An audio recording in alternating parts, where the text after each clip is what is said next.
بریم برای اتحاد چند تا کار انجام بدیم. خب اول از همه بریم این لوتایی که از این چند وقت جمع کردم رو ببرم خونه بسازم و اینم شد از نتیجه است. و کلا تو این هفته من اینقدر جمع کردم، کلا تمام چیزایی که جمع کردم.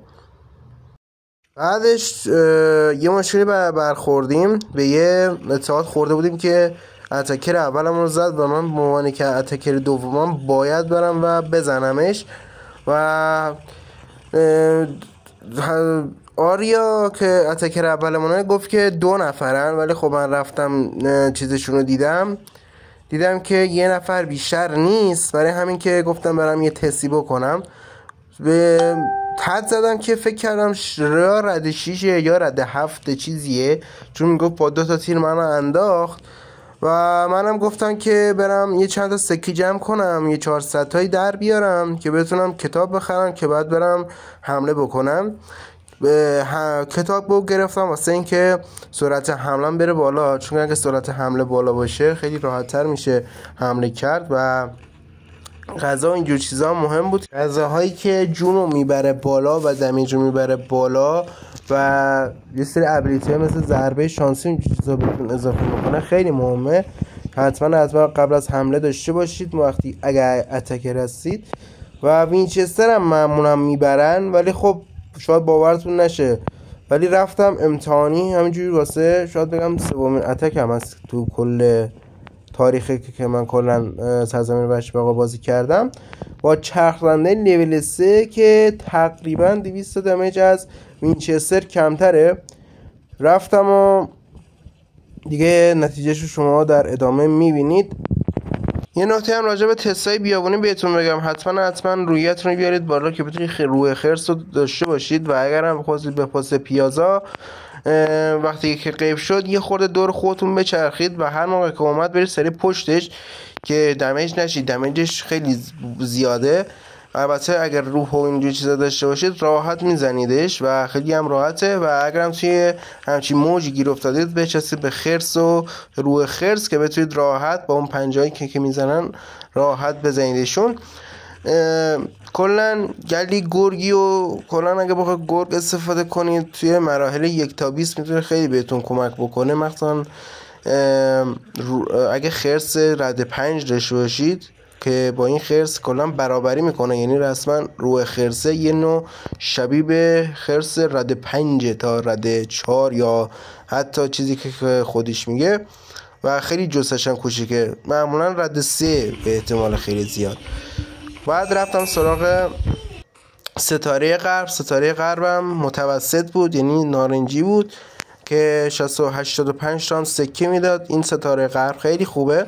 یه ویدیو هم بعدا درست میکنم در مورد اینکه چطوری فقط ستاره غرب و تحت تقوینا فقط ماموریت برامون بیاد و دیگه چیزای دیگه برامون نیاد.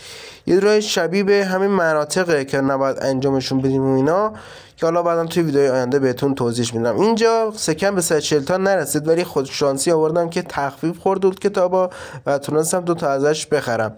حالا که این 2 تا کتابو داریم ما همه چیزمون رو صفر میکنیم و البته اینجا یه ران دستم خورد، ولی خب باید اتک اسپید تا نهایتی که میتونیم ببریمش بالا. و توی یه ویدیو دیگه که قراره بهتون بگم این کتابه به دردتون میخوره، حتما این ویدیو رو ذخیره بکنید و یا لایک کنید که داشته باشید توی همون پروفایل خودتون. دیگه رفتم خونه یه سری وسایل رد 5 رو داشتم خریده بودم و یه دونه کلاه رد 3 هم داشتم که اشتباه دستم خورده ساخته بودمش موقع ماموریت چرم و اینجور چیزا. و دیگه رفتم سراغ حمله با ملوس. البته اگر بتونم با چرخ رنده بزنمش بعد این ویدیو رو لایک کنید، خدا وکیلی باید ویدیو رو لایک بکنید. البته فکر نکنم بتونم بزنمش. البته این ویدیو یه طوریه که صدام هم یه کمی اومده که شما میتونید صدای من رو داشته باشید.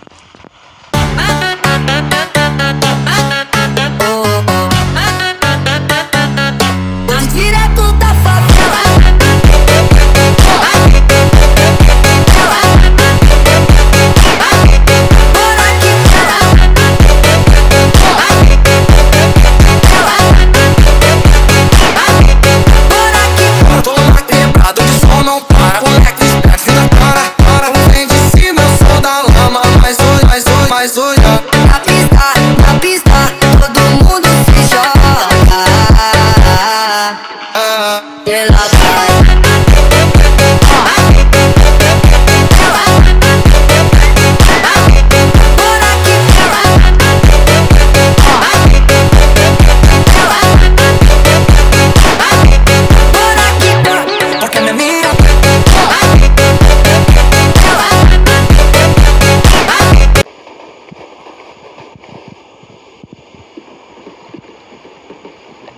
چه استرسی بود آجی، چه استرسی بود. به عنوان آخرین کارام رفتم پایگاه سنگی رو زدم که اون لوته‌ای که از جنوب آورده دادن که بیشترش برای فولاد بود و تبدیل کنم به ناموشمش فولاد، که پایگاه سنگی برای همین چیز کردم، برای اینکه بتونم از چستاش برای آوردن آهن و پارچه و جوشیدار استفاده بکنم. و خیلی سریع هم شما دارید این نفله شدن اینا رو نگاه میکنید. یعنی که کو اول اصلا من باید با شما مبارزه کنم. ببخشید نظرتون گرفتم.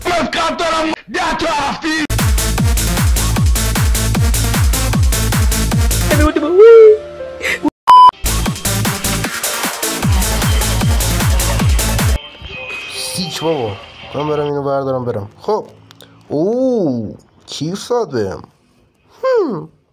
خوبه. ما بقیه وسایل هم سگ خورد آقا. شاید کمترین پلیری این کارو کرده باشه، ولی برای که غذا به اسبام بدم رفتم جنگل دنبال ذرت بگردم، یکم هم گوش پیدا بکنم.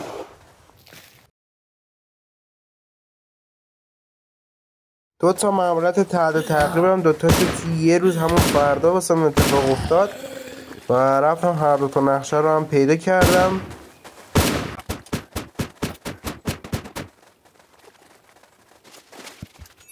هر دوتاشون با این حالم حمله کردم. برا ساعت دیواری تو چرا بیداری؟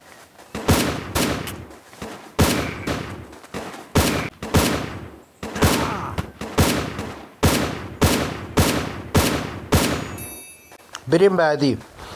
Saída dramática. Alá teu pai!